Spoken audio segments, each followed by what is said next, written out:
I wouldn't have chosen the bike accident, wreck, whatever you want to call it, but it did kind of make me a better person. It made me appreciative where I wasn't appreciative. I started in 1993, and we just built this massive, massive law firm. And early on, the first 5 years, I didn't take vacation. I worked 7 days a week. Where my life was headed, I don't know I'd be the person today I am if I had not had it.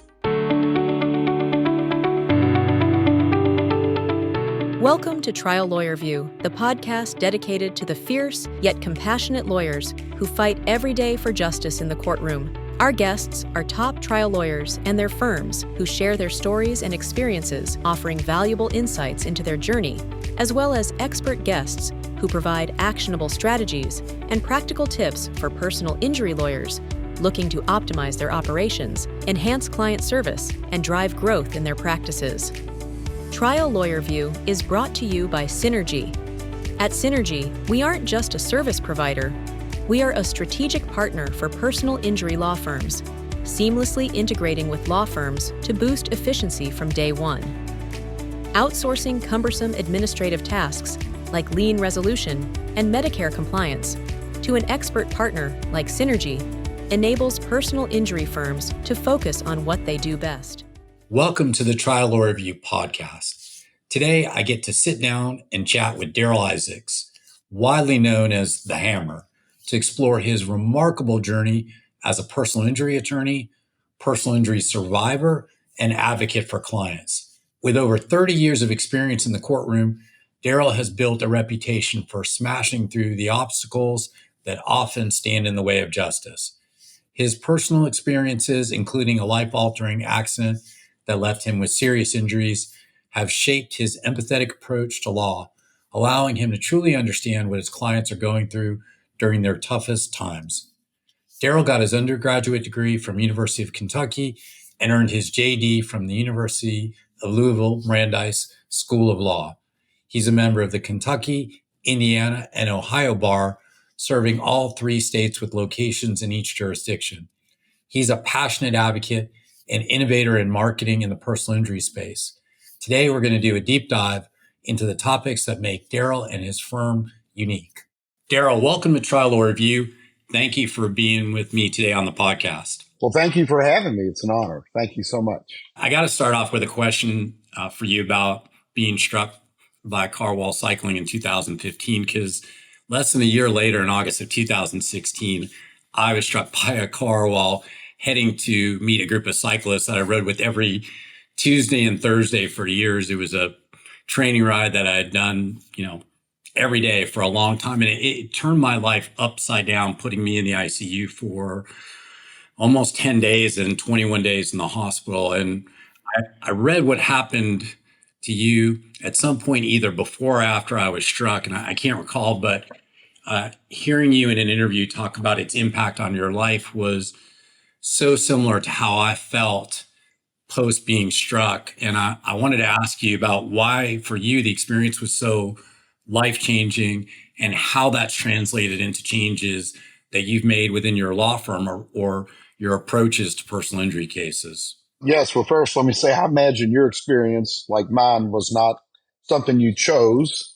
And, I feel for you going through it, and you look great. I would have never known you've been in a bike accident by looking at you. So you seem better. So hopefully you've recovered at least as good as you're going to get. Well, ironically, I had a dental implant done this last week, which was 8 years post, because what happened to me was my face hit the A-pillar of the car and it broke every bone in my face, broke my jaw in multiple places, knocked out 7 of my teeth, and broke my collarbone. So it was pretty serious like yours. So, man, all I can say is I'm sorry. I can't imagine what you're going through because mine was different, but it's bad either way, right?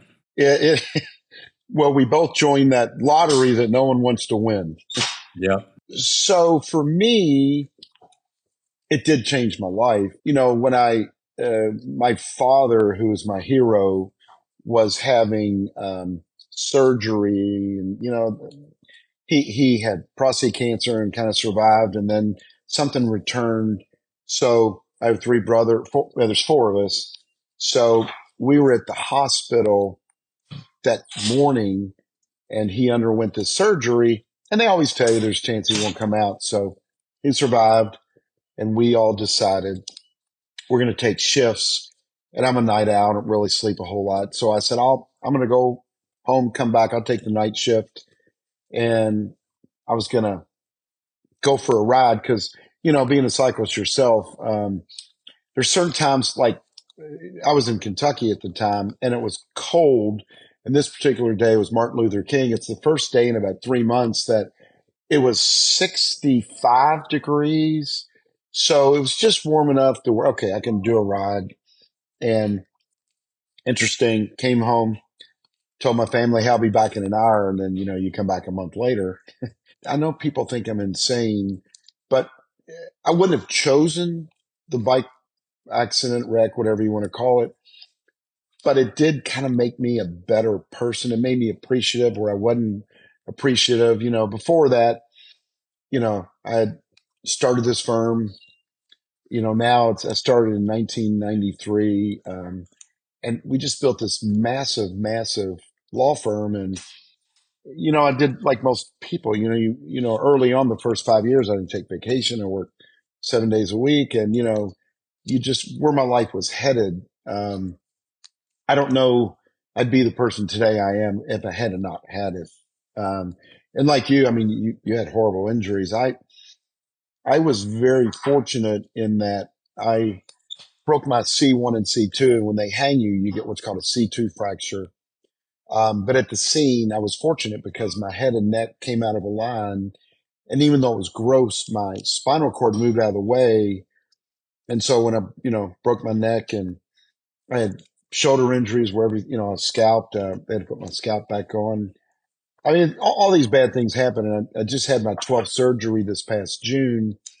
Seems like each year I'd have one or two, but I was able to survive and I didn't walk for the first 8 days. And then when I was able to walk, I don't know, it just gave me, you realize, oh my gosh, now I know what the clients are going through that I represented. And, the little things that used to bug me didn't bug me and makes you have a greater appreciation for life. Yeah, for sure. I mean, I know for me, I look back on it and I say that it was really the best thing that's ever happened to me because it made me reevaluate everything. Laying in the hospital, for me, I couldn't talk. My jaw was wired shut.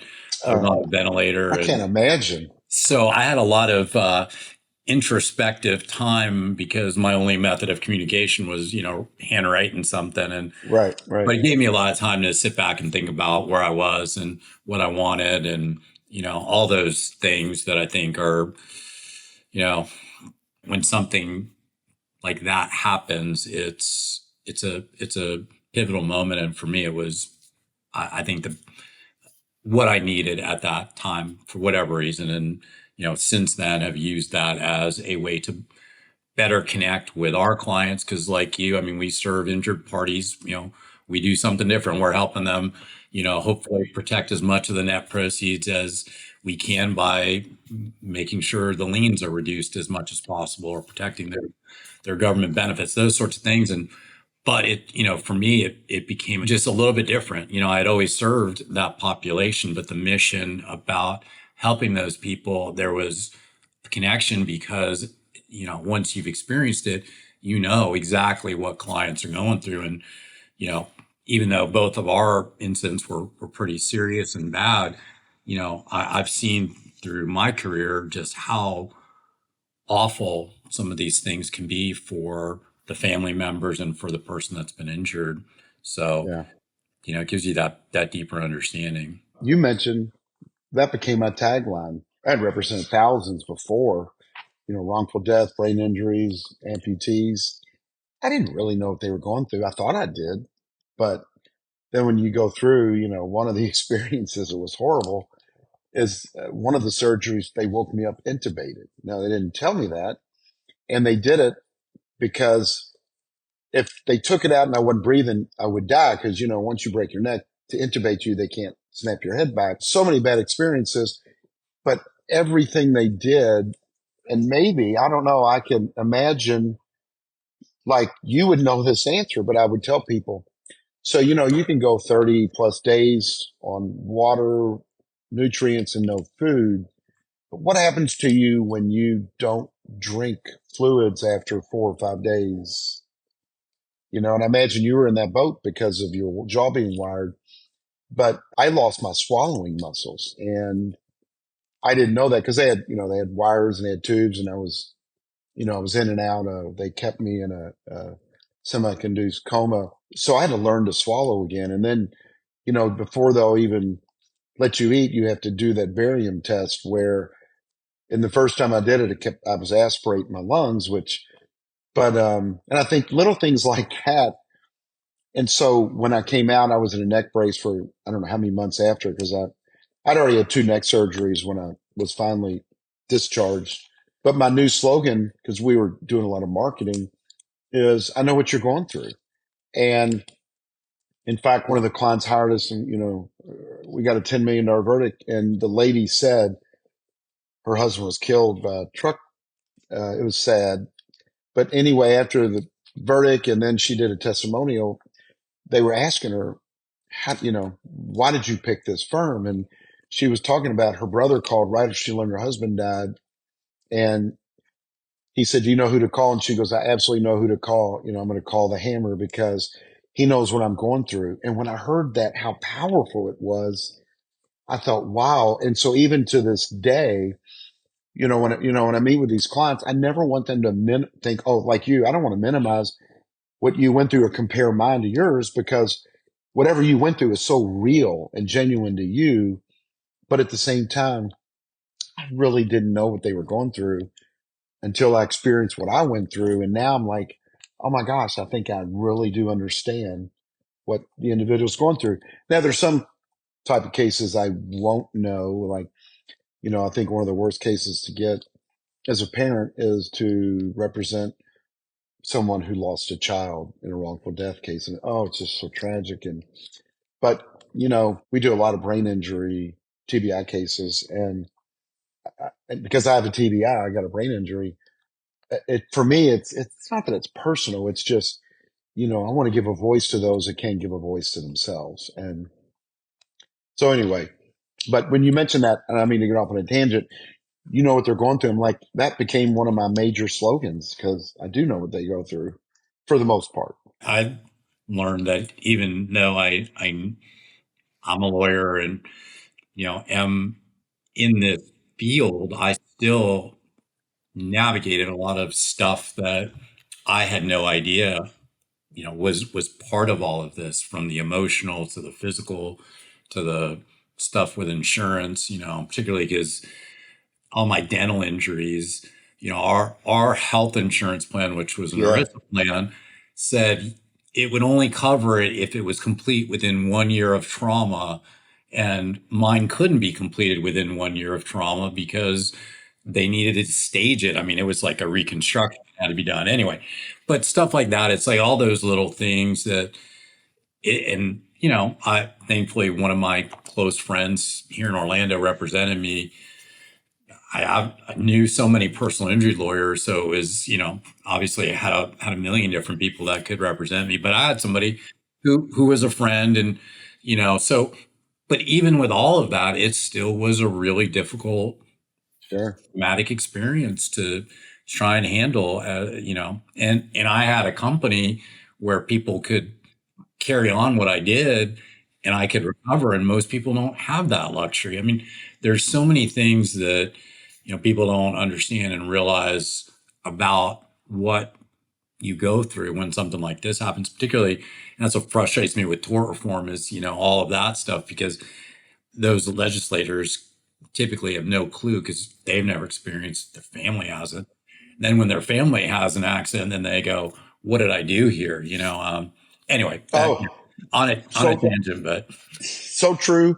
One of the states I'm licensed, Indiana, they passed, they had caps on damages in certain cases. And the sponsor of the bill, I don't know, I don't remember his name, but I just remember later on his grandchild became a quadriplegic or something.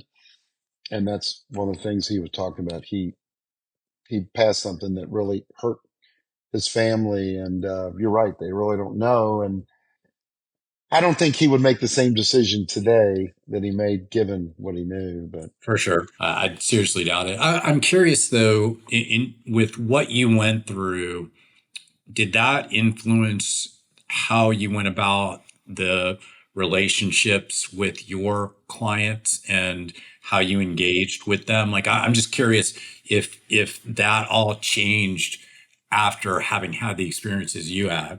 yes, I mean, well, after I went through it, because of part of my injuries and my brain injury, I had to get more help. I mean, doctors, that's when I hired like a marketing director. Started hiring people to kind of run the firm. I could no longer do the day-to-day stuff that I used to do. And then ultimately I thought, what do I really want to do is litigation and go back and do what I started moons, when I first came out, I worked for a real famous criminal attorney, and I didn't like criminal law, but I mean, I worked from during law school, and I got to sit through 22 jury trials with him during law school. I kept cutting class and ended up taking it took me 4 years to get a 3-year degree. And then when I came out, I started doing litigation for like Gary Becker, who was a big TV firm. And then I got away from that because when I went on TV myself, I mean, I think I had 1,500 cases within the first 6 months. It was insane.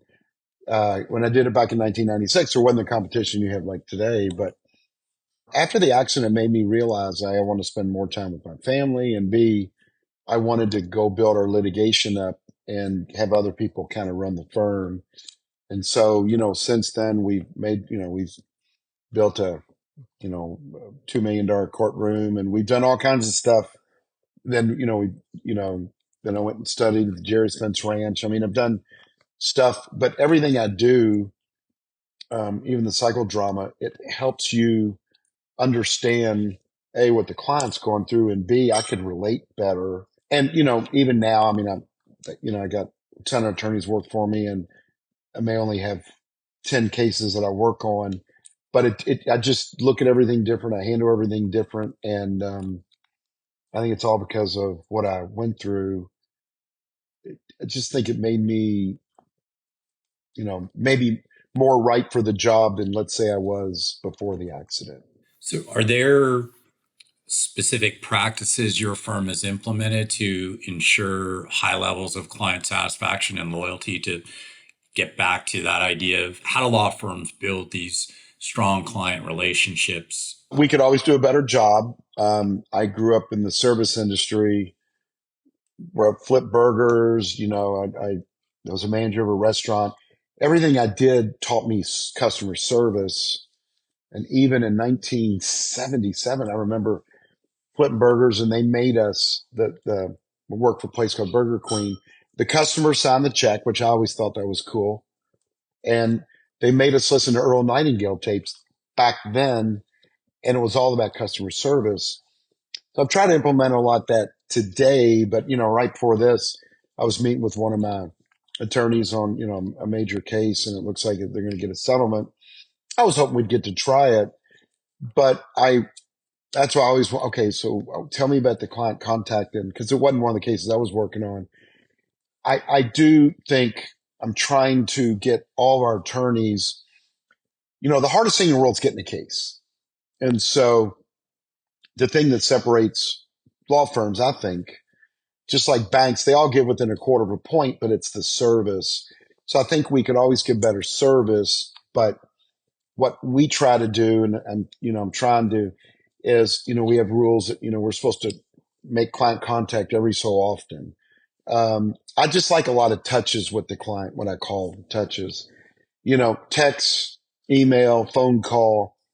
I know in my cases, I'm usually every other month, I'm bringing the clients in, I bring them in my courtroom, I let them sit down, I want them to get familiar with, but I'm old fashioned. The old days, I would meet with them all.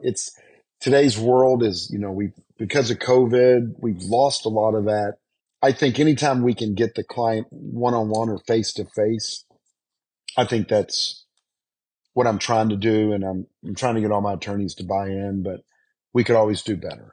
We started off talking about what you went through, what I went through, and that really touches on this topic of empathy. And I'm curious How do you effectively harness empathy and vulnerability in your courtroom strategies? And I know you include psychodrama to create that genuine emotional connection with jurors that ultimately influences their decision making, creating that desire to help your clients. How do you use that so effectively? I could do a better job because the one attorney, so we have lit and pre-lit attorneys. And it's funny you say that. I've always used empathy my whole life, and vulnerability, because early on, I mean, I failed so much. So when you fail, you either get better or you crawl into a rock. And then I'd studied, like, flunked the bar twice. I would study Zig Ziglar. You know, he talked about him being a failure, and then he became the, second best salesman of 5,000 salespeople company. So learning lessons like that, when he said the best teachers are the ones that fail the most, and I thought, I must be one of the best in the world because I've failed more than anybody. But I think empathy, how we try to do it now is, and I touched on this last week. I don't care who you are. Everybody has to market themselves, whether you're trying to get a spouse, get in law school, get a job, whatever. And the best way to market yourself, or the best way to influence people, is by empathy.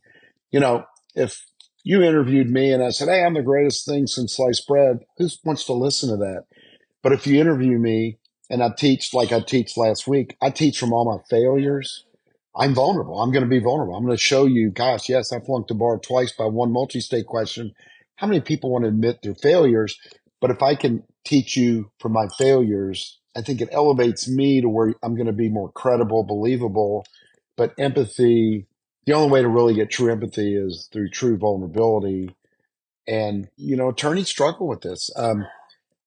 Everybody talks about I have a unique and very blessed way. I've gotten so many cases, so many $1 million cases. And, even now, I mean, I got on any given day, 27 to 30 lawyers at my firm, but I bring in 99% of the business. I wish they would help me more, but I, through my vulnerability and empathy and how you carry it in the courtroom, like a friend I was telling you, she just got a verdict, but she called me 2 days ago and she said the defense attorney, and she studied with me at the ranch. I call it the Jerry Spence ranch. But, she's done a lot of psychodrama with me, but she was telling me the defense attorney was doing what they do. I mean, they were beating up on her client, even called her client.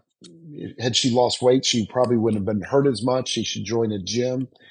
And, most attorneys probably would want to object, but she's kind of learned through man, when you see the jurors, they imagine themselves being on that stand and getting that stuff. I knew my girl's going to get a verdict because she didn't. She let them scorn. And this defense attorney did what he gave us, say us, we're all together.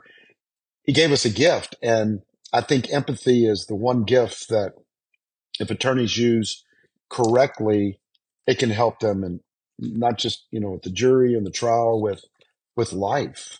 If you think about it, we all, even when I started trying cases early on, I learned how to try the defense case because, you think about it, the defense argues causation, or if it's causation, the injured. If they're injured, they had a pre-existing. If it's pre-existing, it was dormant. And, if you are hurt, well, it's not worth that much. And, give them 10, 20 grand. What do we do as plaintiff attorneys? Traditionally, we combat them. We fight them. We get upset. We do the cross-examination where we're so proud we just destroyed a witness. And what's the jury see?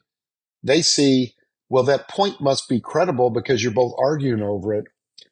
But then we're taught, later in life when I went to Jerry Spence, to do a soft cross. Don't argue with them. Let the jury, like one of the things, if you study Jerry Spence, even one of his first $10 million verdicts, they objected, I think, 17 times in the closing. And he said the more they objected, the more the jury was just pissed off. So I think you can use empathy in so many effective ways, but to do it, you have to get rid of your ego, which attorneys struggle with that. Well, since we're talking about trial advocacy and you mentioned Jerry Spence, what specific insights or techniques from Jerry Spence's method reshaped your passion for trial work and transformed your approach to advocacy? For me, it was a natural fit.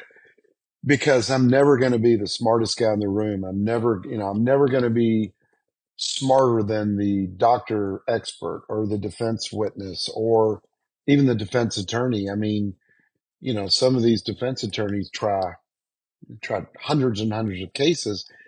What Jerry Spence allowed is just be yourself, be the best version of yourself. And they teach you to be vulnerable, and they teach you to be compassionate, and they teach you don't have to be the smartest person in the room. So for me, it opened my eyes because early on, I loved studying famous trial lawyers. I mean, I don't know how old you are, but I used to study like Joseph Jamel and Philip Corboy and Richard Racehorse Haynes and Stanley Prosser. And I could go on, Russ Herman. I could go on and on.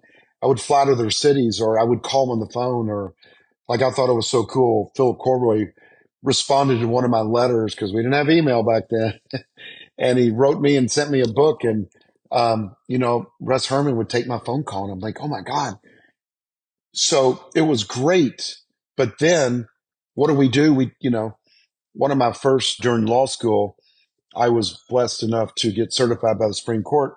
I did an internship for Public Defender. So I got to really go argue a live case in court for an indigent client.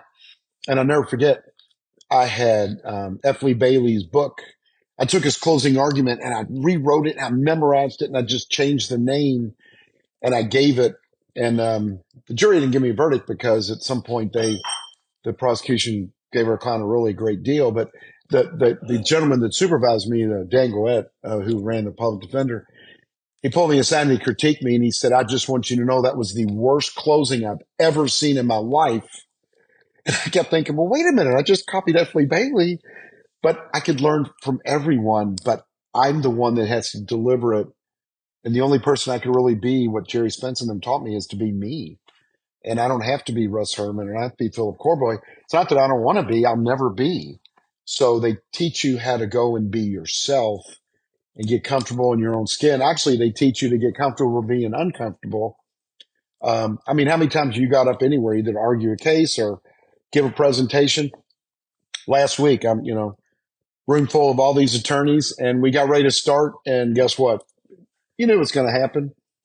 I had a 200-point power presentation. They couldn't get the computer on the screen, and I just laughed and I said, "I don't need it." And I just started talking, and then they came 30 minutes later while I'm talking, and they fixed it. Something's always going to go wrong, so you just have to adapt. So I know I feel like I'm giving you long answers, but there's so many great methods out there. The reptile. The reason I really chose Jerry Spence over all of them is nothing's in writing. And the reptile, while it's fabulous, I've seen more reptile defense motions in limine now all over the country. And I don't have to worry about that Jerry Spence because there's nothing. They go and teach us connectivity, but I don't know the very few defense attorneys will ever figure it out. You can tell them what you're doing, but they're still going to be a jerk, and that helps us. Well, so I wanted to ask you about you, because you were just talking about being you in an area where that you've had this incredible success and been an innovator, which is marketing and branding. And as the Hammer, you've built this incredible personal brand in the legal community. How have your marketing strategies evolved over the years to effectively communicate this brand to potential clients? Well, that's a fabulous question. I get asked all the time, so I always try to give the same answer. But when you're forced to start your own firm, my grades were terrible. I flunked the bar twice. No one's interviewing me. The one attorney that offered me a job, I didn't want to do criminal law. So when you're out there, I did what everybody initially. I hustled. I went to all the TV firms and said, send me your cases. I went to every attorney and said, I'll take the stuff you don't want. And they started sending me their crap. And you work, and then, you get lucky some, and I start getting some good fees. I would send them to the attorneys. But over time, what I realized is if I just do what I've done my whole life, I've always learned, I don't even call it sell, use service. When I was a kid, I delivered papers, and my favorite example of when I first learned customer service, I don't know, I was like 6 or 7, but I was delivering papers, and I was too young to have it in my name, so I had my brother's name. But back then, we wouldn't dare let our kids. Now, back then, you would deliver. We delivered Curry Journal at 4 in the morning, and then the Louisville Times and after school. But the first route I had was something called the Jeffersonian, and it was you didn't have to pay. It was optional. So I would deliver it once a week, and then they would send me to collect, and I go knock on the door, and this 6, 7-year-old kid, I don't know how old I was, and they give me $5 every month. So I got this idea. I went to my dad and said, love donuts, Krispy Kreme, you can buy a dozen for 50 cents. I went and said, I want to buy 10 dozen. And I went to 5 neighbors and sold 2 dozen each. I made $15. So the next weekend I convinced my dad to take me, and I got 100 dozen. And I realized you could give someone what they want, create a demand and service it. And I've done that over the years. And so what we did was I always sold my personality because I'm not going to outsmart anybody, but I found if I was genuine, real, and authentic, and I worked hard, then I started getting these cases. And then when I decided to go on TV, I actually wanted my dad to be the one because he was older, looked more distinguished. And I never forget, we met with an advertising company, and the guy said, it's got to be me. And I thought, why? And he said, because I can sell your personality. So that's what I've kind of done. And over the years, I'm always honest. I'm always ethical. I'm always real. Like, I don't tell the potential client what they want to hear. I tell them the truth. And if they don't choose me, that's fine. But it's just over the years, that's what I've sold. And I went with this one agency, and we were the heavy hitter. And when I left, he would let me take it. And I thought, I can make anything work, not in an arrogant way. I just knew whatever I did, I had to sell me. And so that's when I kind of came up with, it was actually the Kentucky Hammer.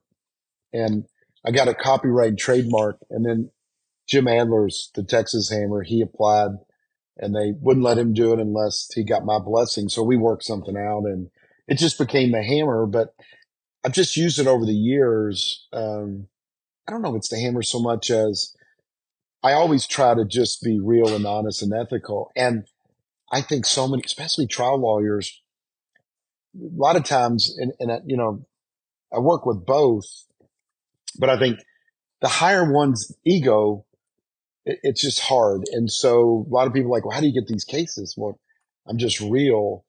I gave an example last week. I was workshopping, and I always give this example, and if it teaches people, but I had this one lady who, her son, I think did 3 tours. He was a hero. She came, I forgot what country, but she didn't speak English very well. And she lived with her son, and he was everything. She didn't have a license. He took care of everything. Well, when he retired from the military, he went to work at Lowe's, and he was a passenger one day, and they had loaded his little truck to go make a delivery, and the load shifted and it killed him. And she had talked to 2 other firms, and somebody noticed she got a hold of us. And when I talked to her, she had mentioned she talked to others, and I knew right away, well, obviously they didn't get the case.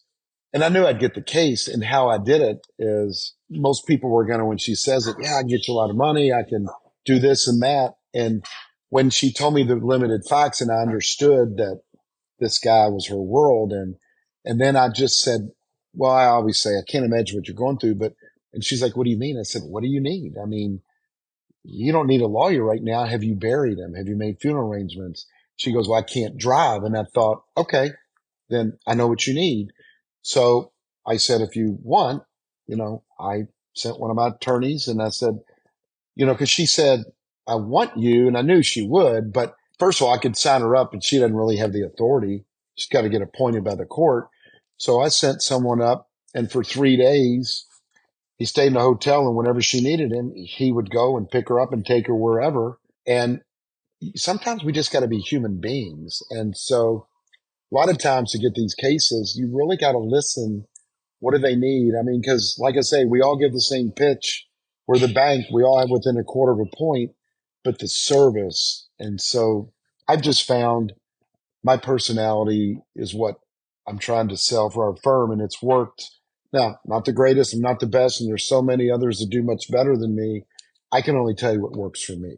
Well, I'm curious though, because, it's become a lot more competitive. Our local market is dominated by Morgan and Morgan, which not every jurisdiction has that sort of thing, but certainly there's a lot more competition in terms of the legal marketing, whether it's online.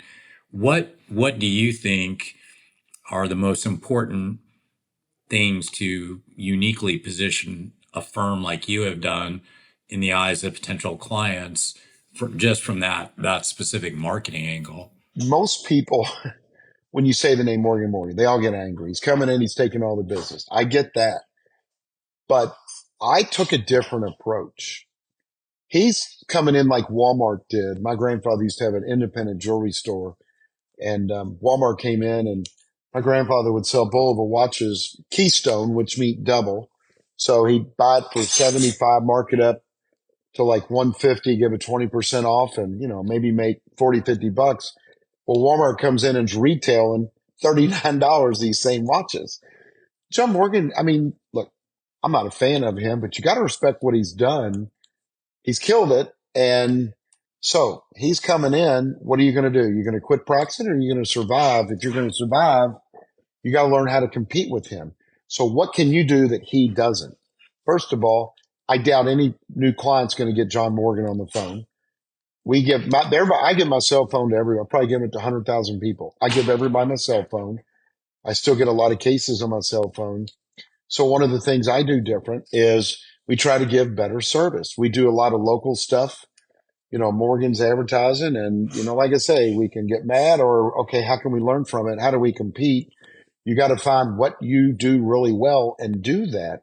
I know firms early on when he's probably been in Kentucky, gosh, 12, 14, 15 years. In the first year, I had 3 or 4 of the firms call me and what are they going to do? And I said, well, what's your plan? And they all were going to try dollar for dollar. And I said, you won't survive because, I mean, I heard he went into Atlanta and, first year he lost what, 12, 15 million. How many people could afford to do that?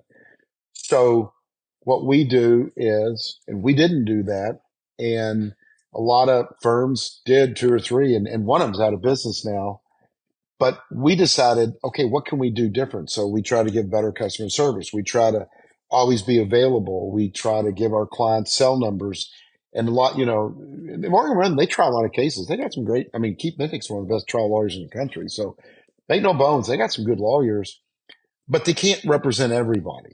And so, like I tell people this, if I'm the only lawyer advertising in my state, I'm still not going to resonate with a certain percentage of people. So try to do stuff that makes you stand out.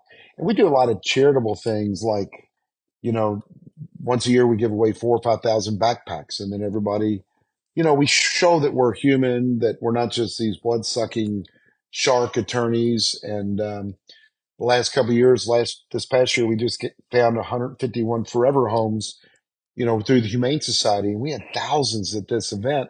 And I couldn't get over like this 1 month. I knew what my average new cases are, but this 1 month that I did it, I got 100 additional personal injury cases that I didn't get before. And so a lot of things I do are what can I do to stand out that John Morgan's not doing, or not even John Morgan. Now, because of Arizona, you got all these national law firms. So I just think you, especially the trial attorney, or if you don't try the case, getting the case, I think, is probably 90% of the battle. And the only way to do it is make sure whatever your product is, the customer knows about it and you're out there and you distinguish yourself different. Because when I went on TV in 96, say in Louisville, Kentucky, there were 5 law firms doing it. Now, on any given day, there's probably 40 to 50. I'm on in Indianapolis, Louisville, Lexington. It doesn't matter where I'm at. And Morgan's on, probably in every state. So it's not just him. It's all these national firms.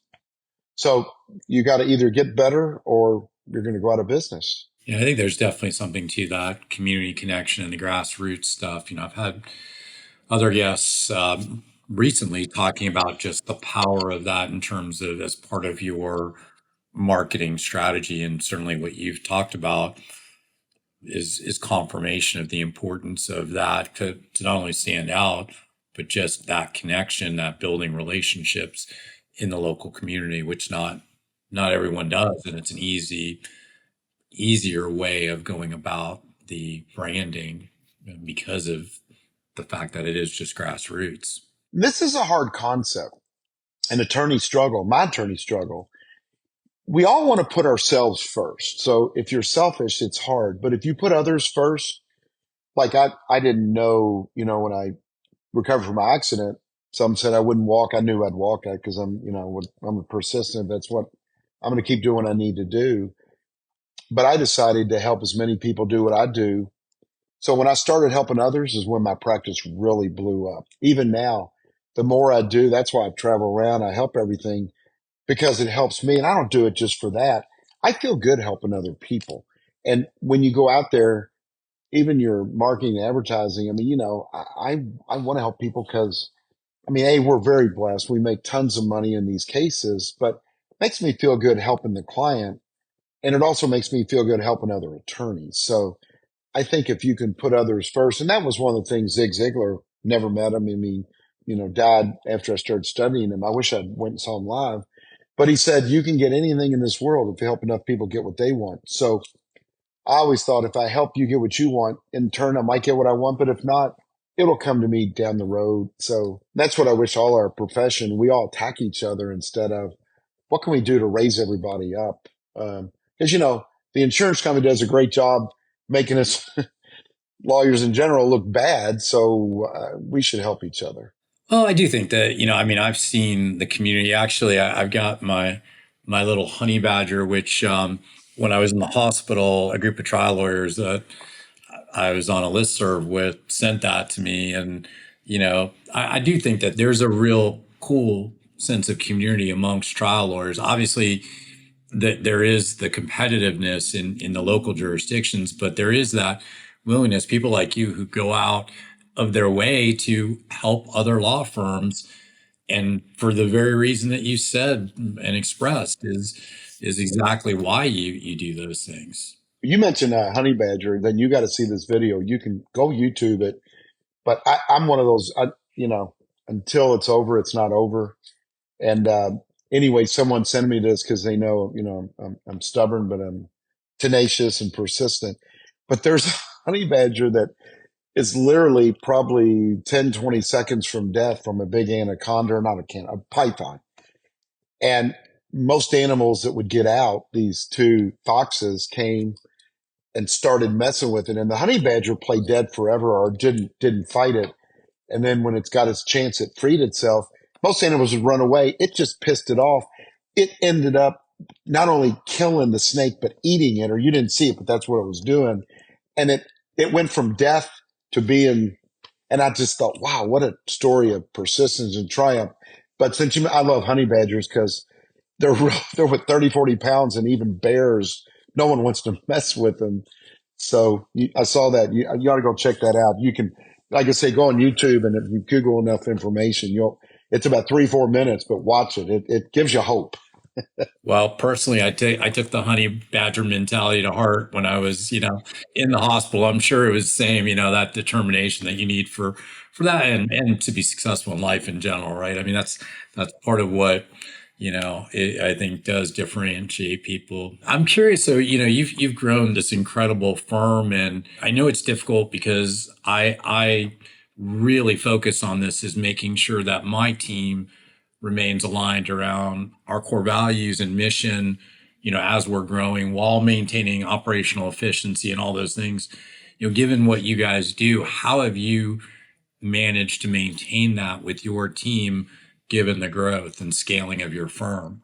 We grew so fast, so big, we kind of forgot the goal. The goal was to try and get these monster verdicts and then help everyone. And we became a factory. Then we shifted and we started doing well. And then COVID came, and I struggle now because 2 years ago, I wouldn't let anybody work remote. And then I had about 8 to 10 great employees left because everyone else let them work remote. And so now, I have 4 office buildings and 1 courtroom, and 1 building housed at one point like 80 employees. Now on any given day, I was just there's 10 because everybody wants to work remote. I don't know that I've handled all this very well. Now my trial lawyers and they really can't work remote because I want them in the courtroom a lot practicing. But and now that I'm trying to grow our litigation department even more, it's hard because I can get all the cases in the world. It's getting the staff, getting everyone, we're trying to get everybody trained in the mentality. I mean, I've even gone so far as to send some of my lawyers to the Jerry Spence, and they came back and I thought, wow, they're going to be just like me as far as they're going to want to do this and that. And they came back and some of them didn't embrace it. And I thought, the challenge, I don't know if you have people work with you because before today, I didn't meet you. Now it's like, you're a very interesting guy. I got to get to know better. But the challenge is people aren't going to, if you own the business, not everybody's going to want the same goals. And, that to them, a lot of it's a paycheck and a lot of them are doing well, but what if they really excelled? So I struggle, I help a lot of other attorneys out there, but I'm trying to teach my own and it's a struggle. I don't know that I'm a master at this, but what I figured out was that I had to over and over, and I do it every time we have an all hands each month, and any chance I have on teams when we're talking about the people that we've helped is to reinforce the importance of who we serve, why we do what we do, why we fight so hard, what those people have been through. And when we have a new person join the team, I onboard them about our mission, and then I actually take them through what happened to me and say, here's what someone goes through. Here's just a little glimpse because Right. my accident was so much less than what most of our clients go through. And Sure. here's why what you do is so important.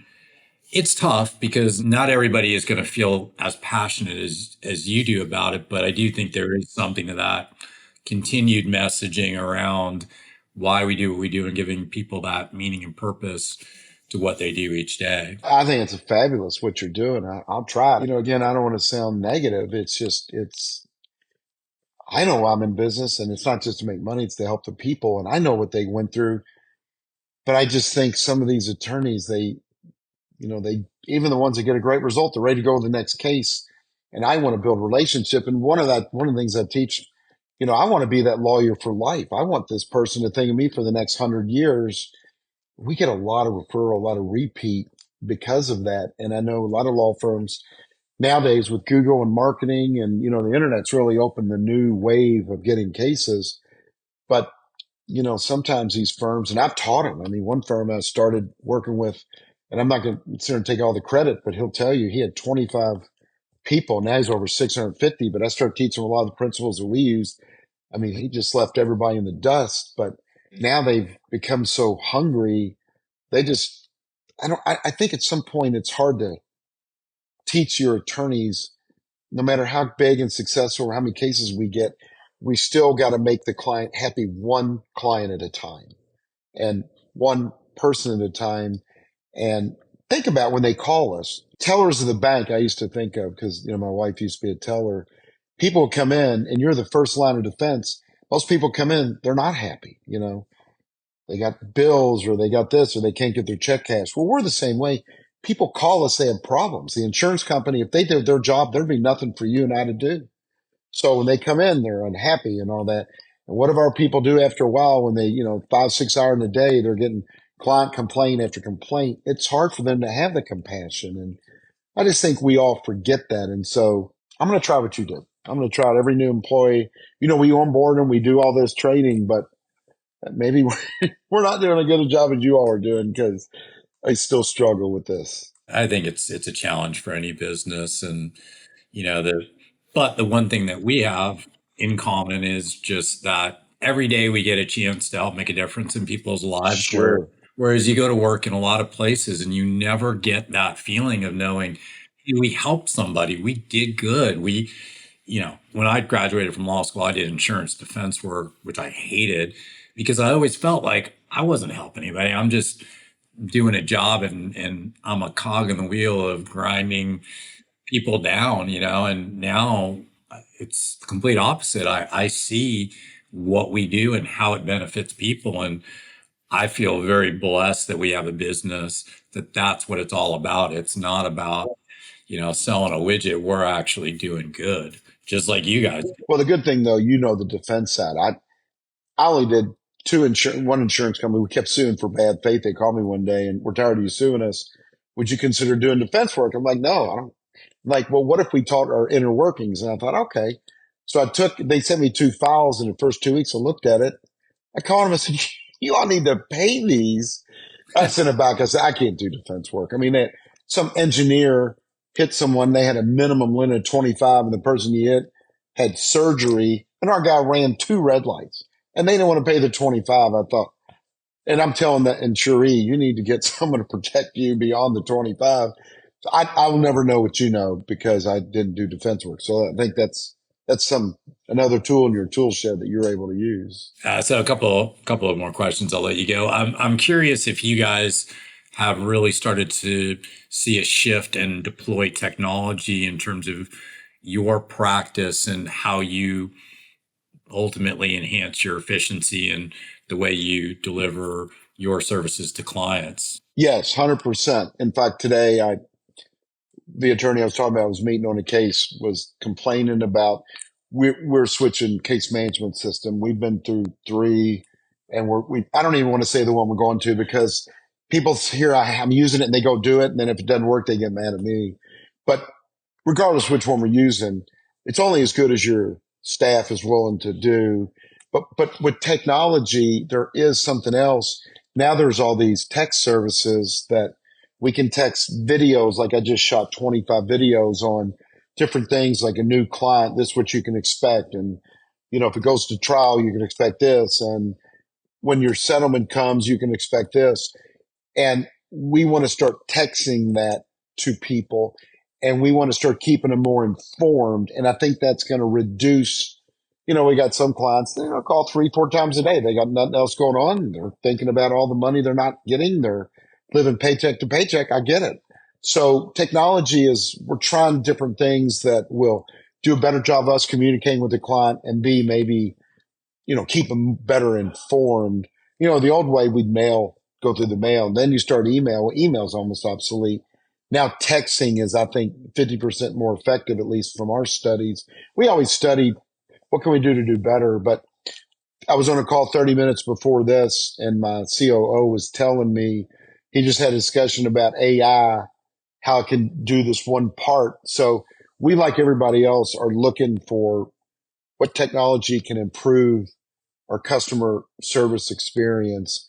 But I don't want to replace the human connection because connectivity, when people say, how did you do what you did? It's all about connecting. I mean, you can't expect someone that you don't know. Like if I first met you and said, hey, trust me, you shouldn't trust me. You shouldn't trust anybody until you get to know them. And then ultimately, like jurors, if they're going to pick somebody, maybe they'll pick me and my side because I have a connection or I've got trust or, and it's getting a new case is the same way.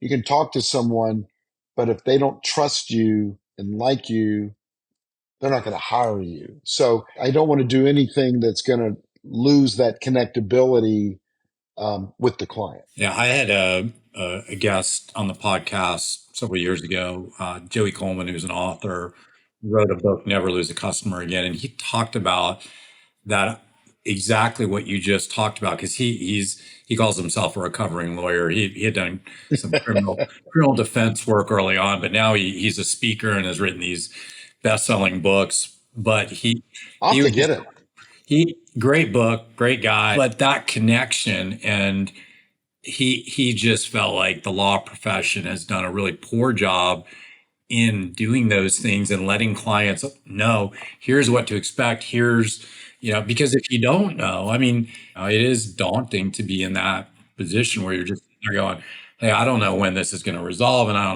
don't know what I'm going to get. I don't know what to expect. All those things are really scary for a client. 100%. Totally agree. I have to get his book. It's a good read. I'm curious because you mentioned a COO. At what point did you realize that you needed someone sitting in that kind of seat as your firm was growing? I've always been the CEO, but I've always been approachable. And I don't know, at some point, I couldn't do it all. And so I tried to bring in someone to be a COO. That experiment didn't really work. Personality was just too rigid for them. And then I kind of feel like I abandoned them. And so then I realized I'll be the CEO, but I need a COO. I can't do the day-to-day stuff. I don't understand, great example. The old days, I'll never forget, I'm sitting there walking over, one case that settled early on in my career for $4 million. Well, I had to have her turned down $2 million. And it's not that I don't trust her, but back then I'm like, I want everything in writing, and making her sign that, we were talking, and she's like, I don't know that I can reject it. I'm like, okay, I get it. But so I'm old fashioned. I make them sign it. What am I authorized? Well, today I'm sitting here talking, and now, our firm records authorization. And I thought, I don't know that I like that. So if you got a client that's, I always bring something like, if you're a court, well, they just offered me and turn it down, accept it, whatever. But if, like this attorney today, we had a case that settled for almost $1 million, and the client authorized him at a lower amount, but he put it on recording. And I'm like, well, what if you lose a recording? I'm a visual guy. So, but then I found out we have these systems in place. And so I need a COO that can protect every aspect. I just can't do it because certain things I'm good at, but I'm a softie. Everybody comes to me and I'm, no, no, no, or yes, yes, yes. And then my manager's like, why did you just, so I realized being the owner, I got to take my, and I'm not trying to be a true CEO, but you look at a lot of these people that, maybe Amazon or something like that, they're not messing with the day to day. So what I like is the litigation and the marketing. And that's kind of what I deal with. There's no way you could, I have 140 people. I can't manage them all. I get it. Yeah, we got. I needed help.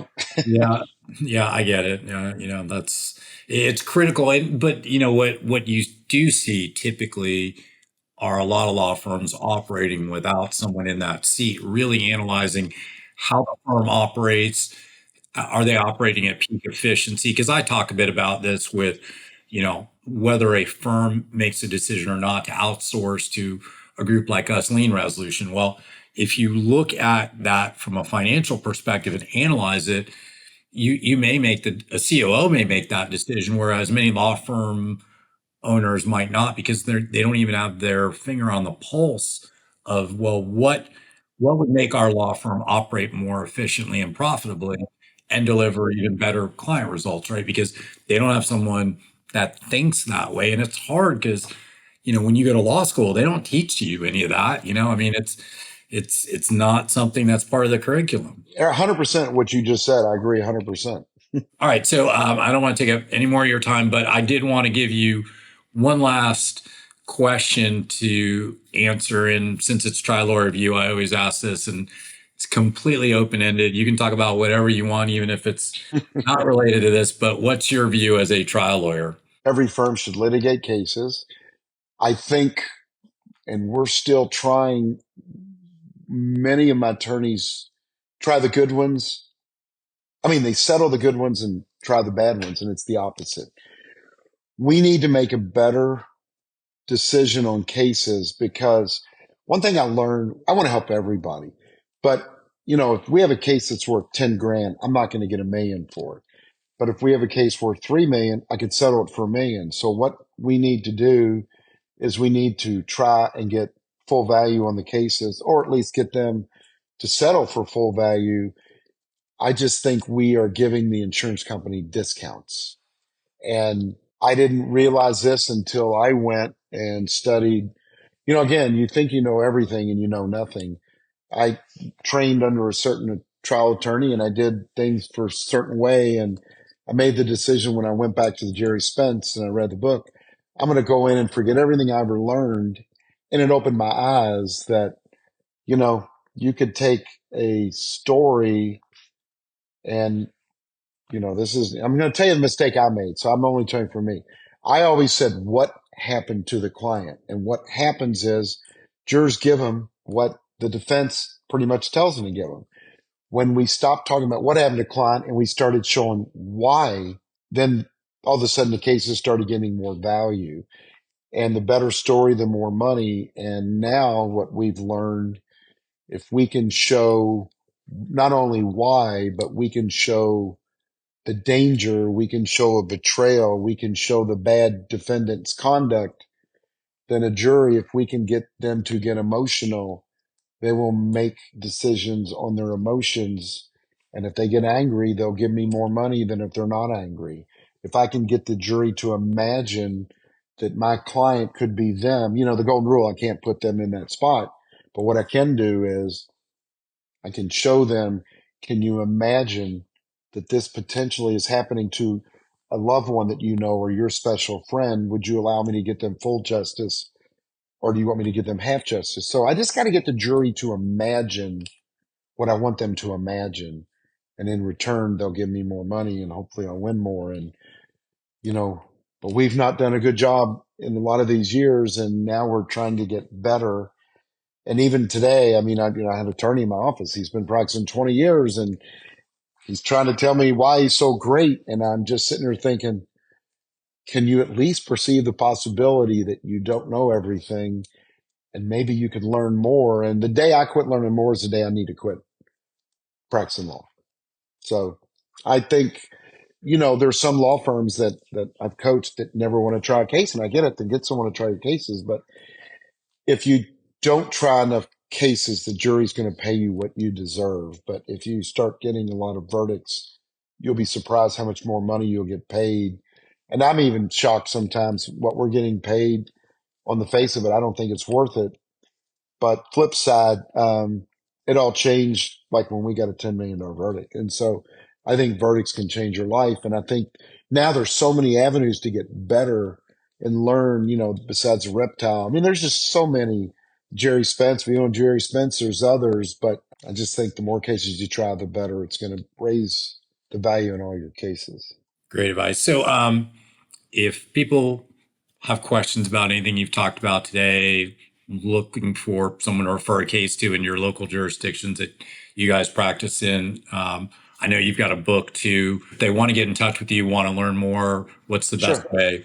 Well, I give my cell number. Text me, I think, is my preferred method of contact. My cell number is 502-817-1000. I always tell people 8 minus 1 is 7, 1000. My email is easy. If you can spell my first name right, it's Darryl, DARRYL @wewin.com. I did write a book.